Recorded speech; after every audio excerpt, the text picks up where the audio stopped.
Okay, excuse the back of the head for most of this video, but what I did this one for, basically I have a couple of changes on my trigger kits, and I also wanted to try these out with the Gen16 cymbals.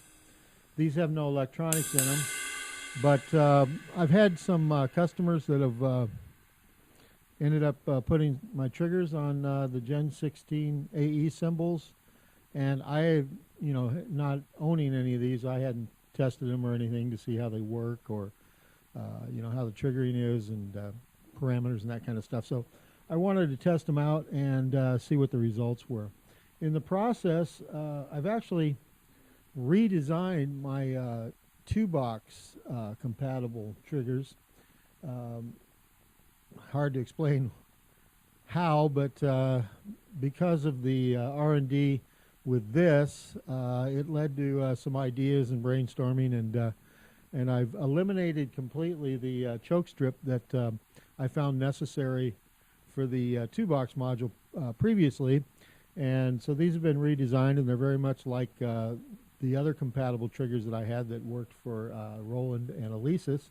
There's just one wiring change that I did on these, and so they're actually a lot easier to deal with, in that you don't have an extra choke strip that you have to apply.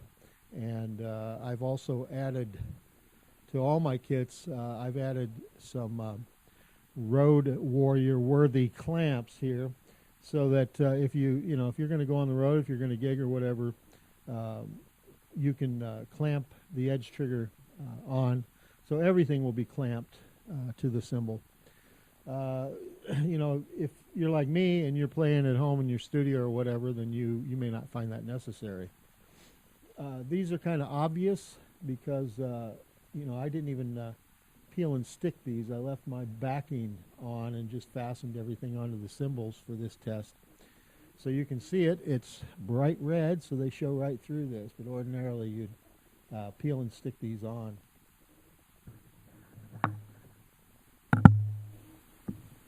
The other advantage I had in this last research and development brainstorm weekend I went on, I'm sending a test sample of this to, not this exact trigger, but another one that I redesigned, to someone that's going to test it out with the Megadrum module. And previously these were not compatible, and it was related to the edge switch and not being recognized by the Megadrum module. I believe we're going to test this, but I believe because of the modifications that I made that this one will probably work just fine with Megadrum. So I've got somebody beta testing this for me, so we'll find out more about that soon. Okay, I've turned the sound modules off, and I'll do the acoustic noise level demo like I usually do. So really this surprised me a little bit, because the noise level isn't really much different at all between my dampened cymbals that I am using here with my triggers and the Gen16s with my triggers attached. With my triggers attached, it actually deadens the sound of the Gen16 somewhat. So it's a little bit different type of a sound, but it's not, really a lot louder. So let's just play these kind of side by side.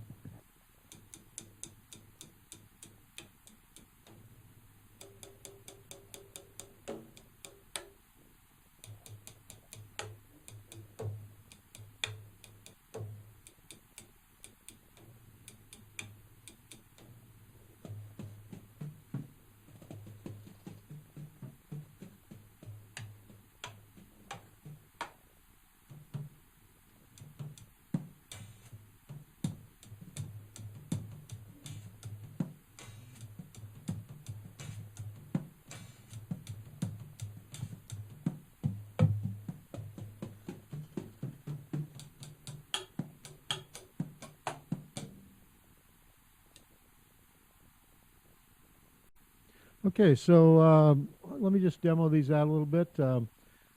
These are, as I said, these are my 2-box configurations, but you know, I also have Roland and Alesis compatible triggers. So without further ado, let's just see how these trigger, and we'll listen to some sounds through these.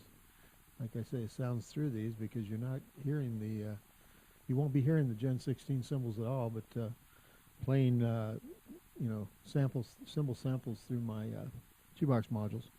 The hi-hat is actually a digital vault hi-hat that, let me see if I can, yeah, it's a Zildjian K light hi-hat.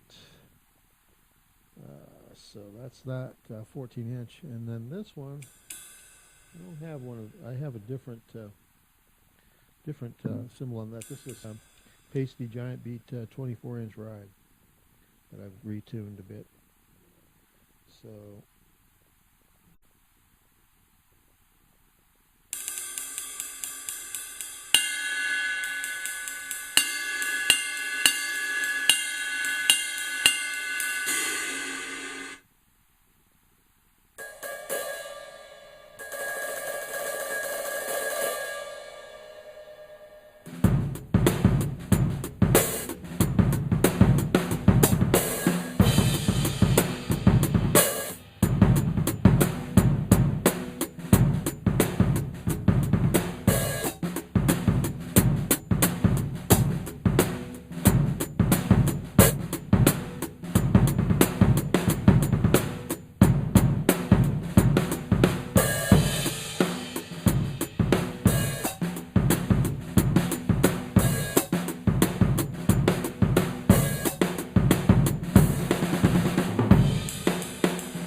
okay, so this one's got a 13-inch Zildjian K hi-hat from the Digital Vault on it, and a, let's see, we've got a 20-inch